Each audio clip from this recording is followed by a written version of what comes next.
Syzygy, episode 115, Zevatron in the Void.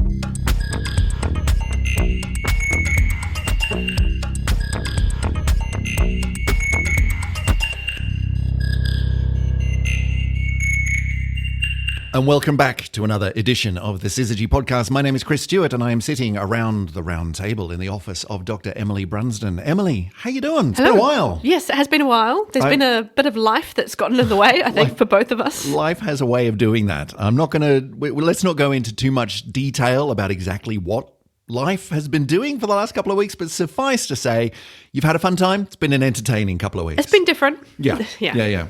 Anytime that insurance companies get involved, that's a story. But look, that's for another podcast entirely. We're talking about astronomy today. And today we're going to be talking about something which is kind of weird. Something really weird has happened. Mm-hmm. And in fact, as far as I can tell, it's like there was a really, really, really weird thing that happened many years ago that made astronomers and particle physicists go, oh my God, what was that?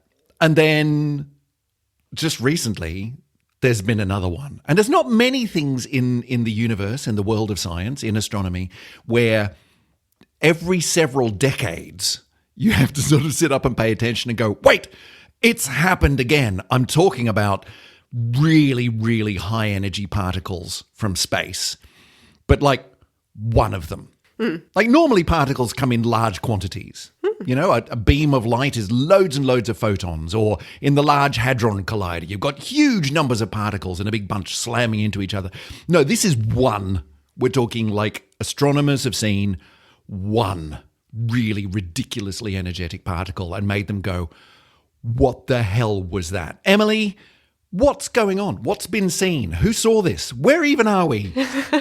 So this was something that really struck me, was that these events are so special and so unique that these particles get individual names. Yeah, like when does that happen? And we're not talking like, oh, it was an electron or it was a proton or it was a photon. No, actual names for the particles themselves. Yeah. So what's this one? This one's called Amaterasu. I'm going to pronounce that as if it rhymes with tiramisu because that sounds like a good approach. Although I think you're getting your cultures crossed there. Tiramisu from the Italian, I think, whereas this is a Japanese word. But whatever. Yeah, whatever. The word itself means sun goddess from Japanese mythology. Mm-hmm. But the particle holds the illustrious, I think, title of the third highest energy cosmic ray ever to be detected from space. Right, the third highest. I had seen second highest. So obviously I missed something along the way. Yeah, you missed one. Missed one along the way. Okay. So, I mean, off the bat, right, this particle not only has a name, but when you give the name the sun goddess to a particle, something's happened, right? Yeah. You got to do something to earn that as a particle. This is not your common or garden variety photon or whatever that we've just spotted here. So why? What's happened? Yes, well, it's important that we distinguish that although that particle is the third highest energy cosmic ray that we've ever measured, that's brilliant, that's wonderful. Actually, that's old news. Okay. Yeah, so that we actually measured this particle back in 2021. Right, okay, this is a couple of years. So yeah, a couple of years ago. What the new thing is that we're going to be covering today about this particle is that it's come from nowhere. So not only is it bad enough that it's like, wow, like look at that. That's amazing. That's the highest or third highest energy thing that we've seen in like a really long time, ever. But if we look at where it comes from, nothing. Yeah. Okay. Absolutely nothing. So we need to unpack. Absolutely, yeah. Where do we begin? So this is a paper that came out just in the last month. So November 23. It's come out from a collaborative group who work on what's called the Aperture Telescope in Utah. And so this is a really interesting, specifically designed telescope for looking at cosmic rays, and we'll go into sort of how it does that and what that means. But what they've been able to do is, after the detection of this high energy particle, first of all, they've been able to backtrack and then say, well, where did that come from in the sky? And you have to do a bit of quite complicated modelling, but once you sort of get your grips around all that, they've been able to determine that it's come from basically a galactic void. Right. So it's come from a place where there's nothing. Which is interesting, if somewhat perplexing and a little bit inconvenient. You know, Yeah. if there was something really obvious there, like, oh, I know, great honking supermassive black hole, or something else, I don't know, then you could go, right, that makes sense. Yeah. Could imagine where that one's come from, but nothing. Yeah, because this is That's the problem. odd. High energy particle, like Yeah. one of the highest energy particles that we've ever detected, needs a pretty energetic event to generate such a high energy particle, right? It Yeah. kind of follows. Yeah. Yet there's just empty space. All right. So there's a few things there that we need to cover. First of all, when we talk about high energy particles, like what are we talking about here? Like how big is this energy? Yeah, How yeah. impressive is this? Like third highest ever? Yeah, sure. But I mean, maybe that's like on a scale of tiny to ever so slightly not tiny. Mm-hmm. How big is this energy? Well, okay, so let's get an energy scales. We're gonna contextualize this with some wonderful numbers. So this particular particle, the Amaterasu particle, is believed to be around about, as the energy is not exactly measured, but it's at least as much as 240 exa electron volts. Exa electron volts. Okay, so an electron volt is very, very, very small, right? That's for those of you following along at home. An electron volt is the amount of energy, even though it doesn't sound like energy because it's volts, but it is. It's the amount of energy that one electron will gain if it goes through 1 volt of potential difference. If you don't understand what that means, that's totally okay. The point is, it's really small. It's a tiny, tiny amount of energy. But exa electron volts, exa is 10 to the power of 18. 18. It's a 1 followed by 18 zeros. I'm not even going to try to figure out what that is in terms of millions and billions. Do you know? Well, I guess, it depends. It's like It's exas. it's like a yeah. million billion or something. Anyway, it's a lot. It's a lot. That's a lot of zeros. And so even if you take something tiny and do 10 to the 18 of them, that's a lot. That's a Yeah. lot of energy. I mean, it's a lot for one particle Yes. to have. Yeah, to be clear, this is not the same as, a car slamming into you or something like that. But it's a lot Yeah. for a particle. I think some of the analogies I've read are things like it's about the same as a brick being dropped from your waist height to hit the ground. Yeah, or the one that I heard was it's about the same as a golf ball traveling at 75 kilometers an hour. And like a golf ball, like that's a chunk of stuff. And I now hurl that at you at 75 kilometers an hour. No, thank you. No, but hypothetically. And that's going to hurt, right? Yeah. So this is the amount of energy in one particle. Like that's insane. It's really insane. When you look at it that way. Because then if you do the back sums as to, well, we'll come back to what these particles actually are, but probably most of them are actually just protons. Okay. So singular nuclear, the nucleus of a hydrogen atom, effectively, Yeah. right? Just a single little old proton. If you say that proton has that much energy, guess how fast it has to be traveling to have that much energy. I can't even begin to imagine, but it would be as close to the speed of light as you can get without actually being light. It's horrific. So the conversion actually is if you want to work out the speed, it's 0 point. Now, are you ready for this? 99999 99999 99999 99999 99951 Of the 0 speed- point. Yeah, of all the those speed of nines light. times the speed of light. Holy cow. I mean, basically it's 1. Yeah. Yeah, it's the speed of light, which, like, those of you, again, following along at home, that's really hard to do. Yeah. The closer you get to the speed of light, the more energy you need to just get that little bit faster. And this is ludicrously close to the speed of light. But then again, that was we've already 23 nines. identified there's a lot of energy here. Yeah. So and this is the magic of special relativity. And I'm going to say this and drop it and just kind of leave Drop it it and there. run, yeah. Yeah.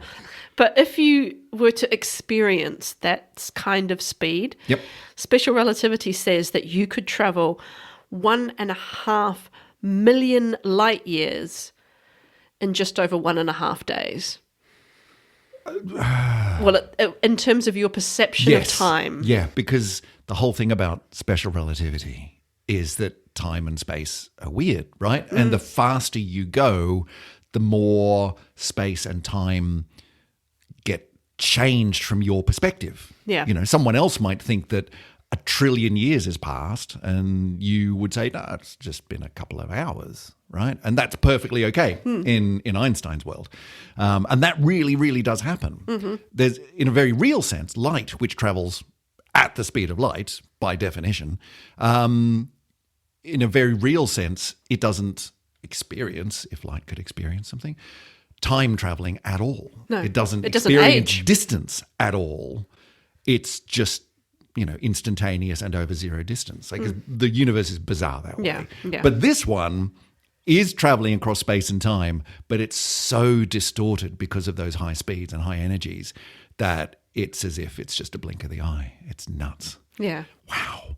So that's exciting. Yeah. Do we at this point, is it worth sort of saying, okay, so this was the third biggest and it got a name. Yeah. So what else was up there on the podium? So we have the second highest energy particle, same sort of thing. This one, so we, to remind you, we talked about 240 exa electron volts is Amaterasu. Okay, so forget about the exa for a minute. Exa just really, really big. Yep. 240. Yep. So the second one's 280. That doesn't seem to have a name, that particle. I don't know. It got ripped off. Yeah, a little bit. We should name it. I don't know, Trevor or something. Yeah. Keith. Trevor Keith. Sure. Everyone loves a double barrel. Yeah. But the first place position, top of the podium, goes to something which I think you very casually referenced at the top of the show. Yep. The oh my God particle. Yes, which has its name for the very obvious reason that the astronomers presumably saw it and went, oh my God, because that's insane. And how big was that? 320. Right, so we've jumped up. Electron volts. So 240, 280, 320. Yeah. That was all the way back in 1991, though. That's going back a way. Yeah. Which also kind of points out, like, it's not like we see these every day. Well, no. At all. And indeed, even in our highest energy particle accelerators, so the Large Hadron Collider being, of course, the sort of super example of this. So the Large Hadron Collider gets up to 10 to the 13 electron volts, perhaps. And this is 10 to the 18 or more. Like Well, it's hundreds 10 to the of 20 if 10 you're to going to the go, 20. yeah. So that's like millions of times, tens of millions of times more energetic. Yeah. Which is, again, it's just nuts. It's crazy, yeah. Nuts. When you think of the amount of effort that we have to go through to get, you know, particles to that kind of energy in the LHC and smash them together to see what we can find inside. That's just bonkers. So to then have one turn up in 1991 and then everyone go, wait, what was that? Do that again. I was like, no, the universe is not going to cooperate with that. You're just going to have to wait. And in the time since, which is how many years? Like 30 years? Yeah. There's only been plus two years. more. There's only been two more. Like this is not something you can prepare for. You just have to wait. Yeah. Well, it gets quite exciting because we'll talk about, again, as already said, we'll come back to the Aperture Telescope. But I think I've got the numbers here that we expect to have the flux. So this is the occurrence rate of these particles above 100 exa electron volts. So the number of particles you expect to find above 100 exa electron volts is fewer than 1 per 100 years per square kilometre of detector that you have on Earth. Okay. Another way of saying that is very rare. Yeah. Yeah, there's not many of these things around. No. But what I find interesting about that is that, like, that's a calculation which has got to be based on something. It's got to be based on, well, we would expect this many because.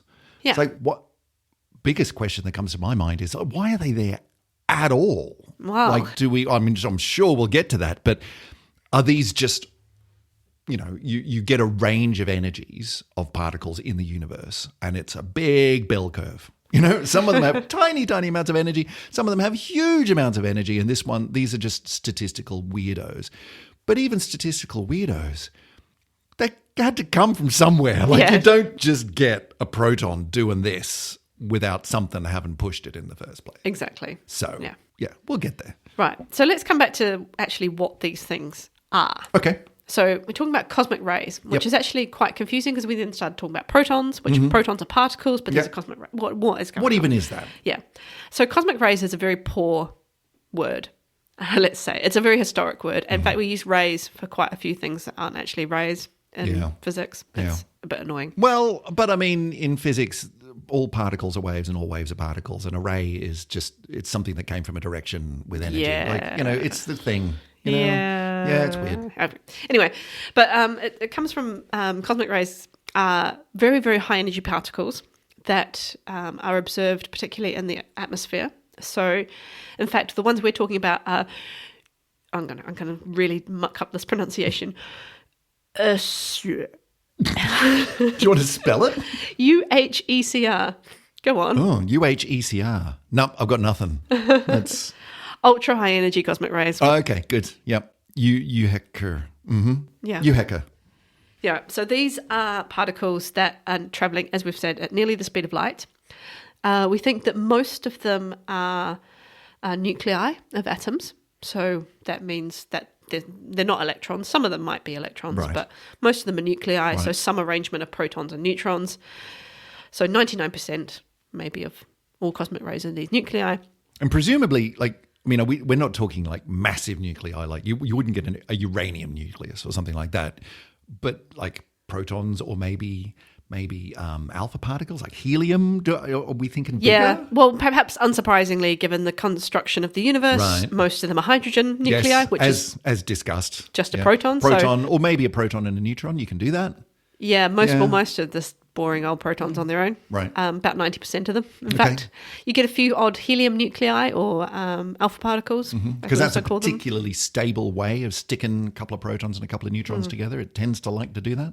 But it's fractions of a percent for everything else. Right. So, like everything else in astronomy, it's basically hydrogen and the rest is noise. To a rounding error, it's hydrogen, bit of helium, and everything else. Yeah, exactly.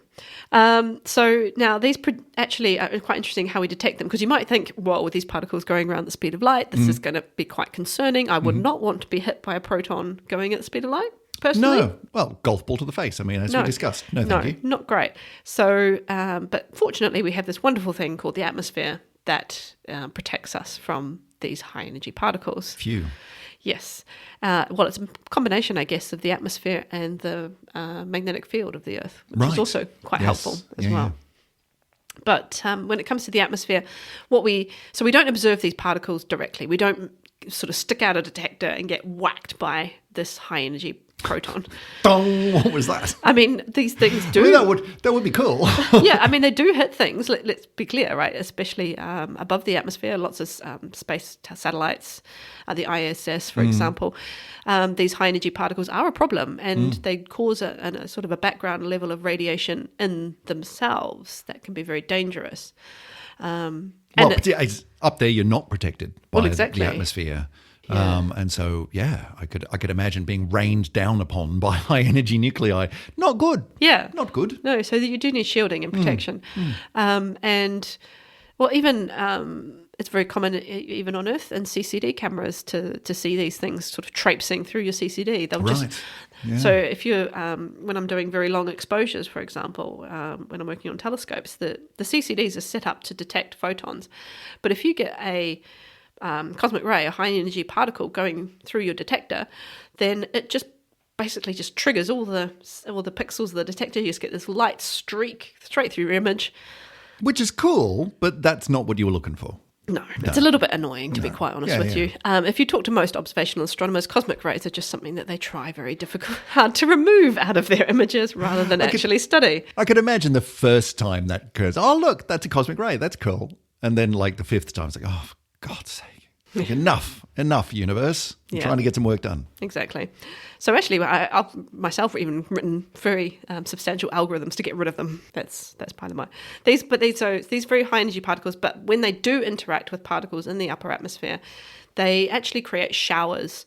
So you got high energy particle hits an atom, could be anything in the atmosphere, could be nitrogen, oxygen, whatever, and then it creates a shower of further particles from that smash up, basically. Right, because there's a lot of energy, and so my mental image is billiard balls or pool table balls bashing into each other. But there's so much energy that it's not just that atom then rebounds and flies off in another direction. There's so much energy you can actually make stuff out of that. That collision produces new matter, which then also has lots of energy, which goes on to produce new matter. And you just get this, as you say, shower of stuff raining down on the Earth. So we get particularly little particles called pions, called muons, and of course our favourite that we've talked about many times, the neutrinos. Yes. So you get these showers of, so one single cosmic ray will come and smash an atom and you get this kind of shower of lots and lots of particles. And it's actually the showers that you detect more than the actual original cosmic ray itself. And one of the really cool, just parenthetically, one of the awesome things about this is, we see the muons from these showers, and it's like muons don't tend to pop up a lot in the world around us. We're not surrounded by muons. No, they decay quite quickly. Yeah, they decay down into lighter things as heavy particles tend to do. But a muon it's like an electron, but bigger.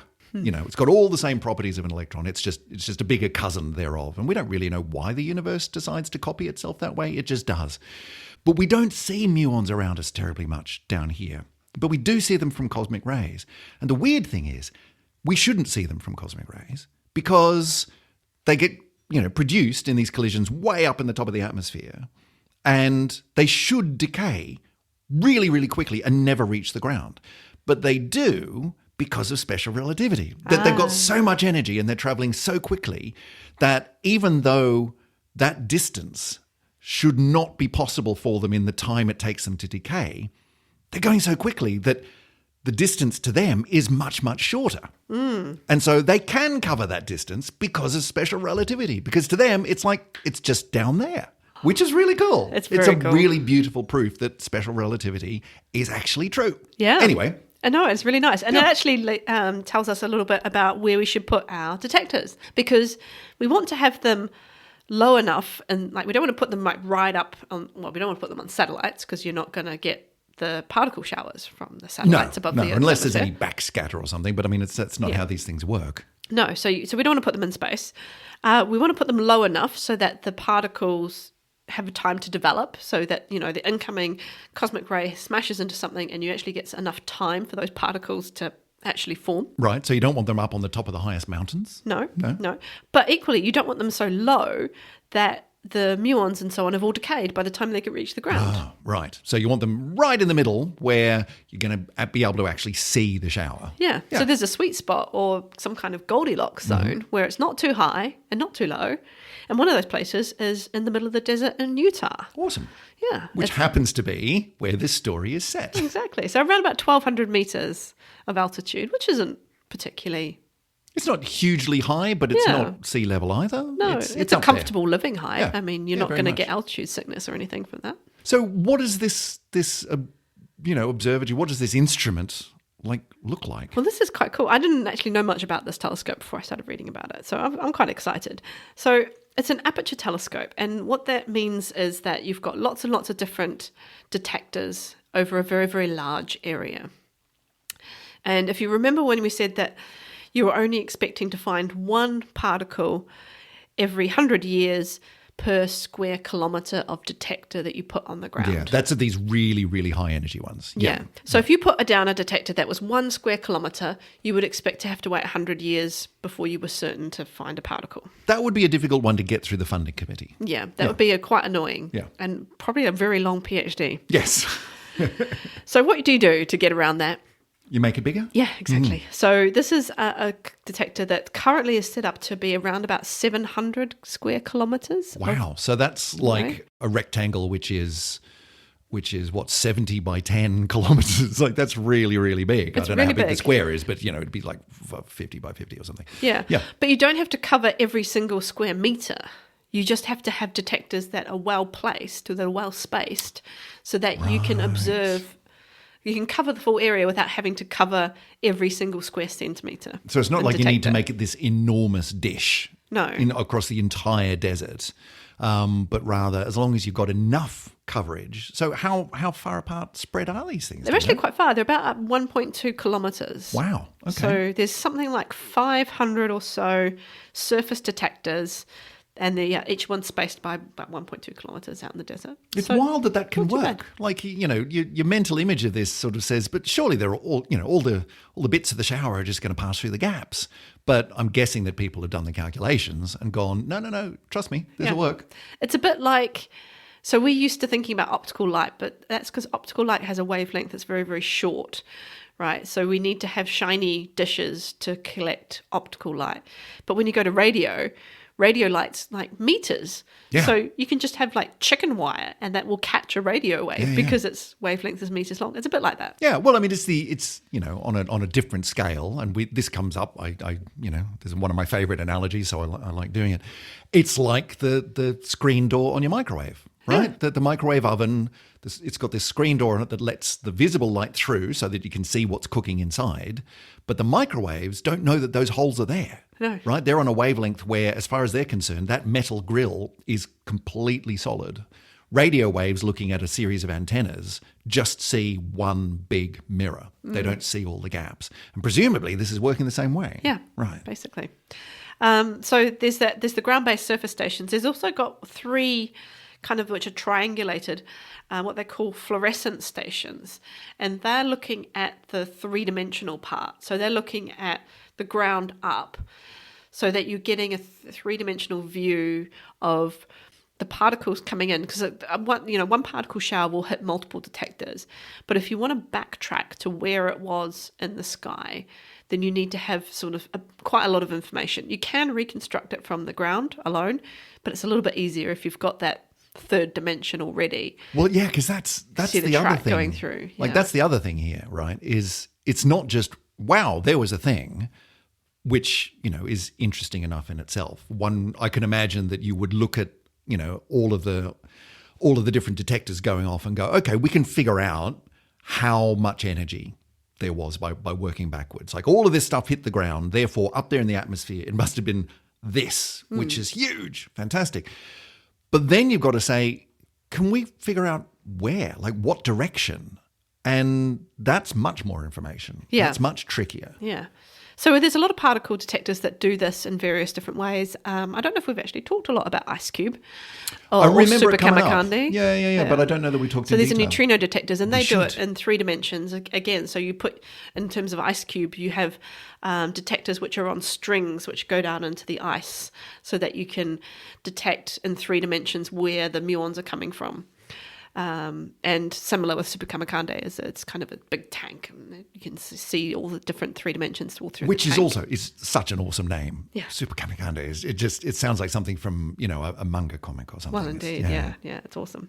But yeah, so same idea. You need to be able to backtrack to be able to say, well, where in the sky roughly did this thing come from? Now, it turns out that the fluorescent stations, they're good. They're very good when they work. These are the ones that are trying to help determine the direction. Yeah. But the thing with how fluorescence works is that it has to be kind of perfect conditions. And it turns out that on the night that this particular event was detected, it was a really bright moon, and you can't run the Rats. stations in the bright moon time. So okay. in this case, we didn't have that third dimension directly available. We had to sort of use some other tips and tricks with the detectors on the ground to be able to backtrack.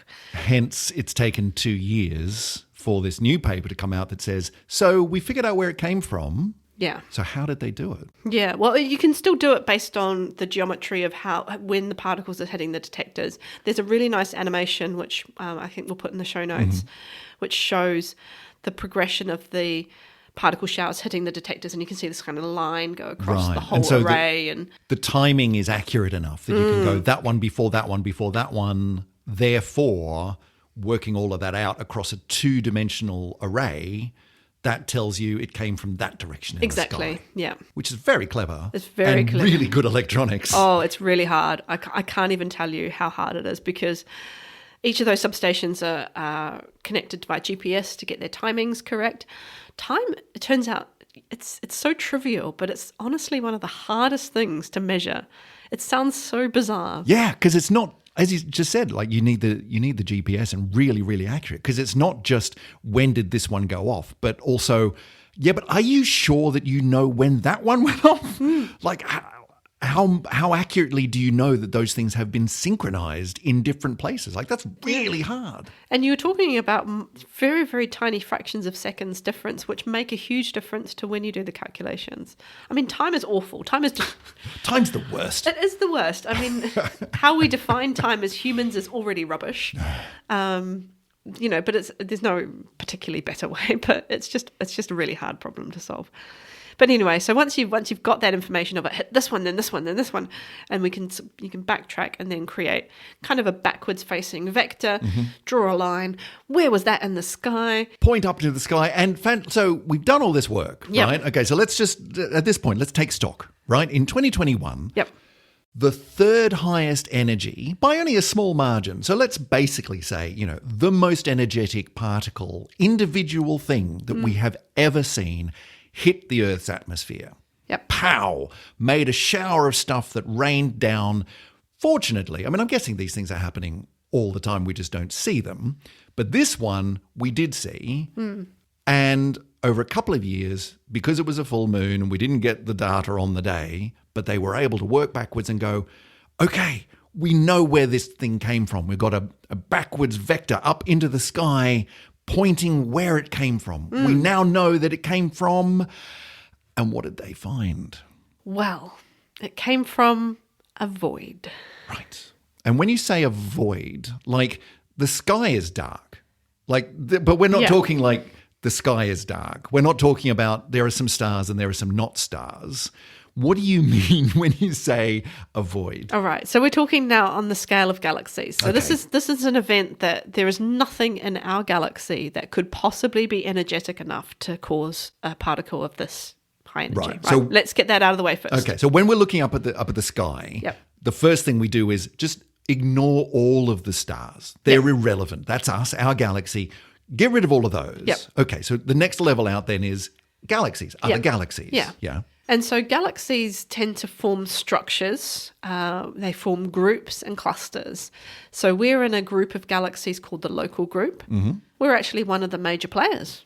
It's nice to know. Check us out. I know. Yeah. The Milky Way galaxy is one of the major players. I mean, we would say that. I don't know if the other galaxies would agree. But there's kind of a bigger galaxy than us, but we're the second biggest. We're there too. Yeah. We're cool too. Galaxy, and what we call the local group of galaxies. Yay so depending on how you want to do the counting, it's somewhere between 50 and 100 galaxies in our group. But then that's kind of a little bit misleading if you just think of 50 like giant, beautiful, big spiral galaxies. It's not that? No. Okay. It's us, Andromeda, and lots of tiny little things. Okay. All right. But the other ones are cool too. We like them. They're on for the ride. It's great. like a gang. It's like a little gang. Yeah, it's almost like there's two like pop stars and they've each got their own little... Because, so Andromeda has its own little entourage of tiny galaxies. We've got our own little entourage and we're kind of maybe in a duo. Yeah. And then there's a bunch of galaxies who their job is to like fill the bowl with the brown M&Ms, that kind of thing. Yeah. That's cool. Yeah. Okay. Yeah. So that's our local group of galaxies. We are a part of a bigger structure of galaxies called a cluster or a supercluster. And so that there's that group, and then the supercluster is kind of more on the order of a few thousand galaxies. Right. But we've got our little group, and then right next to our little group, we call the local group, very unimaginatively. So right next door to the local group is the local void. Okay. Because matter is not uniformly distributed. Galaxies are not uniformly distributed in the universe. Yeah, it's like, this is kind of wild, right? Like when you map everything out, you get this amazing structure throughout the large-scale universe, don't you? Like things are sort of spread out along like threads and stuff. I think the best way I imagine it is sponge. Sponge. Yeah, or maybe not so much Swiss cheese because that's a bit too much solid. There's a lot of cheese and not so much whole in Swiss cheese. It's more sponge. Okay, they're sort of membraney. Yeah. So you get these what we call filaments, so long, sort of flat, sort of sheety bits, and voids. And so we understand the structure to be ultimately have formed from the underlying pattern of how dark matter populated the universe in the early part of the universe. But what we actually visibly see is that, galaxies tend to be in groups and clusters along filaments and voids, and then filaments and strands, and then there's these big holes, if you like, where there's not much. Right. And when you say not much, like void has a kind of a chilling sense on this. Like we just start thinking about the scale of this. Like even trying to think about the scale of a galaxy. But now we're talking about like 50 galaxies in our local group, and then we're part of a much larger, call it 1,000 galaxy cluster or supercluster. That's enormous, right? So the void itself must be very big and empty. Very, very large. We don't know exactly how large. It's quite a difficult thing to, first of all, define and then of all to measure. How do you measure a very large nothing? But it's got to be very difficult. We can put some limits on it. It's at least 150 million light years across, but probably at least 2 or 3 times bigger than that. Yeah. Maybe even 6 times bigger than that. And how empty? Like really empty? Like, quite empty. Quite empty. Yeah, so it's not totally empty. I mean, there's some dwarf galaxies that roam around in these voids. Right. Most of the dwarf galaxies are on the edges of voids, because the way things work in the universe is that the dominating thing that's defining the position and the orientations of galaxies here is gravity. And gravity is based on mass.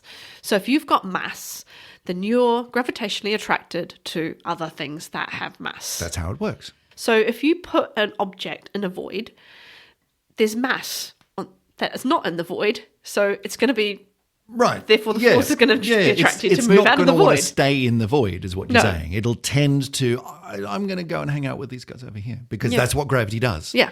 Right. So the matter's coming together broadly in the universe. We'll put aside ideas of dark energy and things. Let's just park that for a minute because it's too hard. On these scales, matter's coming together. Therefore, voids are getting bigger because the matter's moving closer. Right, that makes sense. Yeah. Anything that was in the void wants to not be in the void anymore. Yeah. So we can measure. There's been a few discoveries. I think of maybe on the order of 6 galaxies that are in this void. Mm-hmm. I was looking at actually the positions of these and how they map to on the sky. With if you want to see where there's you can't see it because it's void. But if you want to get a perspective on how big this void is in terms of the night sky, I was looking at the constellations. So at the moment in the northern hemisphere, then we're seeing in the early evening, we're seeing just skimming the kind of southern horizon. We're seeing constellations of Pisces and Aquarius. They're kind of just on the southern horizon. On the northern horizon, just skimming the northern horizon, is Draco. Basically, that whole space from Draco all the way across the sky to Pisces and Aquarius is part of the void. That's a lot. And actually a bit more because it goes below the horizon into Sagittarius. Like that really begins to break your brain because once you erase all of the stars and say that we're not talking about that. That's a whole layer of the cosmos that we're just not interested in. So turn all those off. Yeah. Then you're thinking about the sky in this ridiculous distant scale. And the thought of that whole area being, that bit is empty. Yeah. Or at least in our relatively local area, that bit's empty. Yeah. That hurts. Yeah. It begins to hurt your brain. It does. The bottom line is that's a big empty space. Yeah. And coming back to the story at hand, that's where this came from. Well, yes. And so this particle, this really stupidly energetic particle came from a big empty space. Yeah. So what could be in that big empty space that could create a particle this energetic? Maybe we need to just, for a minute, hypothesize on what sort of thing could conceivably create a particle this energetic. Because my understanding is this is not normal. No. This is well and truly, this is a number of standard deviations away from what you would normally expect to see, even from the biggest booms that we see. So where could it have come from? Well, it turns out you need a Zevatron. Sorry? Yeah. A what? Zevatron. A Zevatron. You need a Zevatron. Right. So. I have literally never heard this word before. So a Zevatron. Go on then. Yeah. What's a Zevatron? Well, you've heard of a cyclotron. I have heard of a cyclotron. It's a particle accelerator that sends particles around in circles and either eventually smashes them into each other or sends them off towards a target to do something interesting. Yep. Yeah. So, yeah, exactly. So a cyclotron is something that will basically give all this energy to particles and then send them off on their merry way with this lots of energy. Now, there's been a couple of particle accelerators, Fermilab, and I think there's another one that I can't remember off the top of my head, that have kind of aggrandized their cyclotrons by giving them extra Greek prefixes. Oh, okay. Right. So at Berkeley National Lab, they have a very large cyclotron, and they started talking about the Bevatron. Bevatron, yeah. Because you're getting up into these higher energies. Oh, okay. So BeV would be what, billions of electron volts? Yep. Yep, okay. And then Fermilab's Tevatron. Tevatron, so that'd be tera electron volts, which Yep. is like a trillion or something, or quadrillion or something stupidly big. And therefore, if you get to zeta electron volts, You've got a Zevatron. Yeah. And a zeta electron volt is 10 how many? to the 21. What? Yeah. That's a lot of electron volts. Okay, so but that's not a real thing, right? That we don't have one of those. We don't have one on of those. Earth, 'cause But it that turns would out the be- universe must do. Right. Okay. So this is just the scientists going, okay, how big a cyclotron or equivalent process would you need in order to make this? And the answer is it's a Zevatron. It's that big. Yep. We couldn't do one here, but what could? Like, giving it a name is one thing, and Yeah. that's cool. Great, we have a name to throw at it. And let's be honest, astronomy hasn't been great at naming over the years in many fields. So No, it's on and off, isn't it? I applaud their efforts on this one. Yeah. Well done. But what is this? What has happened here? So, I mean, we instantly, as we say, rule out anything that could be in our galaxy. Right. Even take the most energetic supernova that you can possibly imagine. No, not like, even going to touch. not even close. Yeah. Okay. No. So we need to go out to some of the most energetic events in the universe. These are things like supermassive black holes, active galactic nuclei, maybe mergers of very, very compact objects. I mean, Like black hole mergers or neutron star mergers. Yep. Like these things are stupidly energetic. Yep. Sure. Could that be enough? Like, could it? well, even those, I think it's pretty, difficult to get up to these energies. I think the closest we can get with modeling is the most energetic active galactic nuclei that we've seen, and that's only under very specific circumstances. But active galactic nuclei, which are these feeding supermassive black holes, turns out they you can kind of see them. Yeah. They've got other signatures. Yeah, I mean that's kind of the thing, isn't it? Is that anything like surely anything which is capable of throwing out a proton with this amount of energy, Yeah. would be throwing out other stuff that we could see too. Yeah, and let's be like clear, it's this- not just going to go and I'm done. Like that's not going to happen. No, So there'd be it all shouldn't be sorts coming of from a stuff. void, right? And this is a local void. Like, this is right next door to us. So this should be the easy one. Yeah, this is not, I mean, all the other active galactic nuclei that we study, we're talking about really far away, right? And other clusters and other groups of galaxies, not in the little local, neighborhood. Is there a chance like the void doesn't go on forever, right? It's a bubble. Yep. So there's stuff on the other side of the void, right? Like, did it come all the way through the void? Well, Is that possible?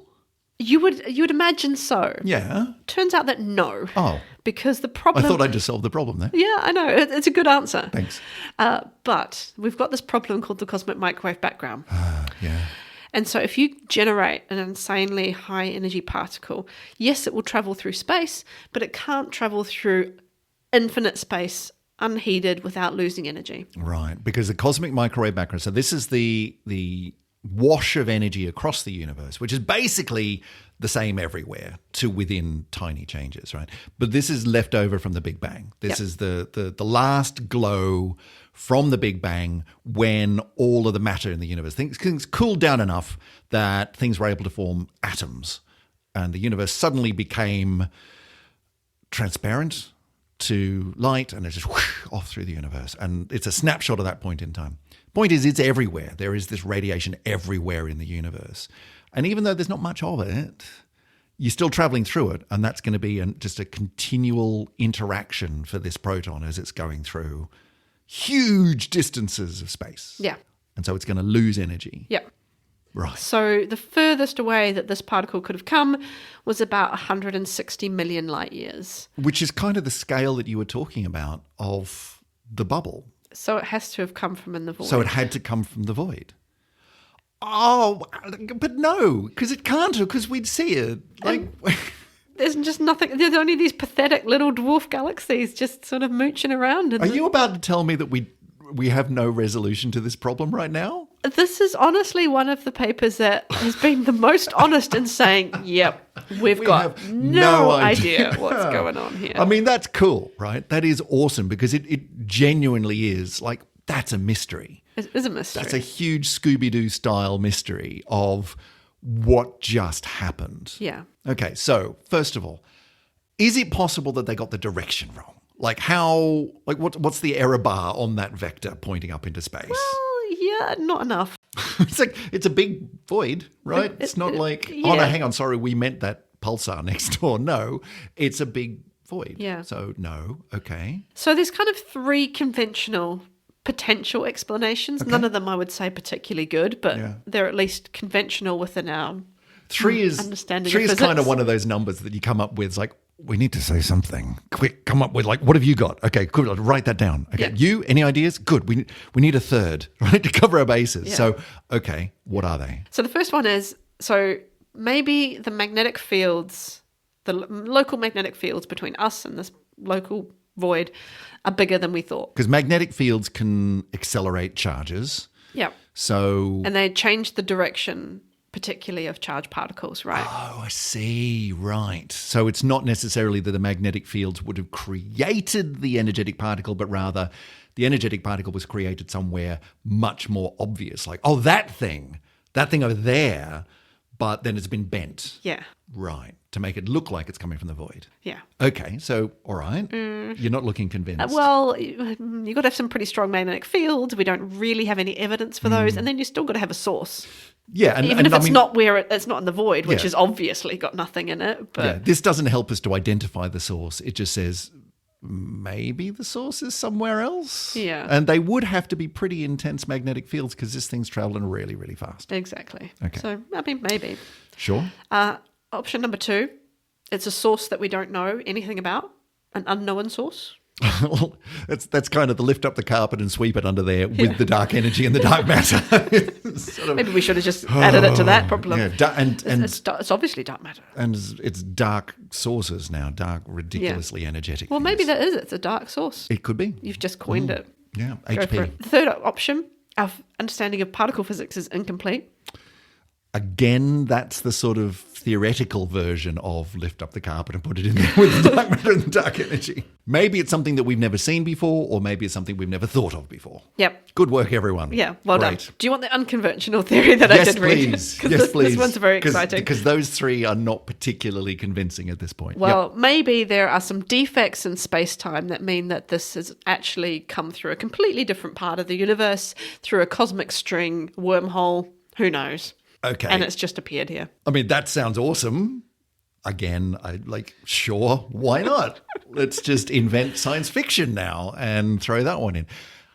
And in comparison to the other explanations, it's probably got as much predictive power. So, what you're basically saying, Emily, is we have no idea. Exactly. Good. Excellent. Job well done.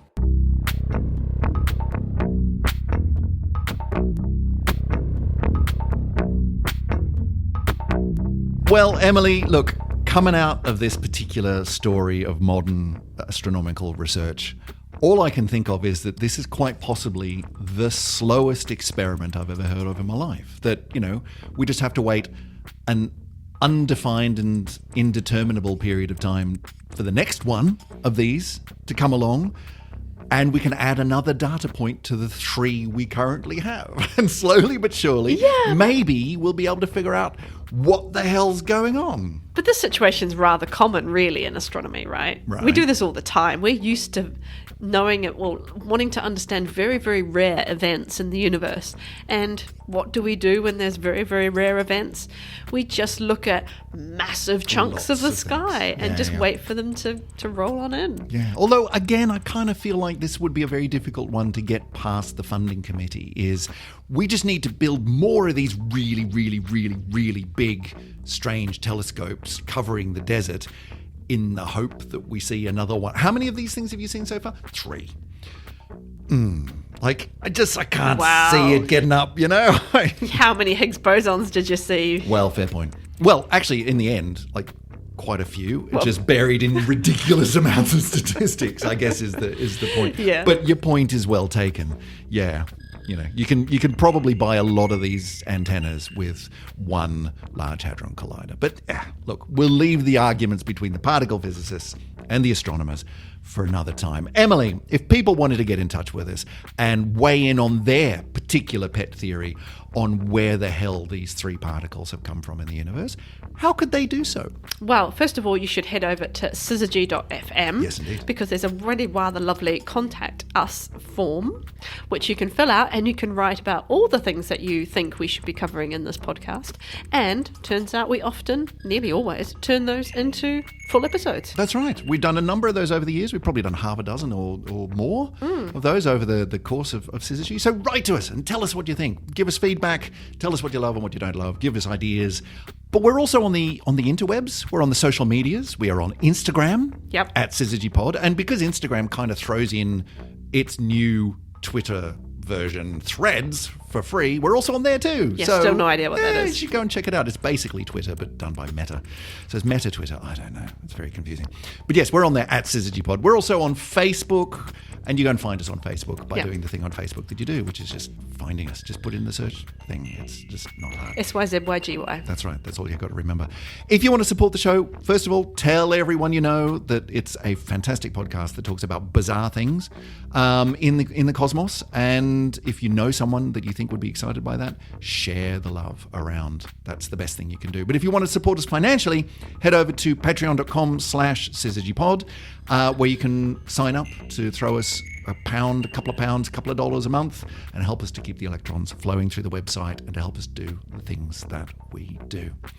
But otherwise, Emily, look, I don't know whether or not we're going to be able to crowbar in another episode before Christmas. We'll have to see. I'm heading off to Australia in a little bit over a week, which is exciting. It's rather nice. Yeah, first Australian Christmas in the best part of a decade. So that'll be cool. So we'll see what we can do. But if not, I guess we'll talk again in 2024, which is crazy. That's too far in the future. We'll all be running around with Zevatrons by that point. Zevatron for everyone for Christmas. Anyway, if I don't speak to you before, have a great Christmas and New Year, everyone. We'll see you fabulous holiday season. 2024. Bye. Bye.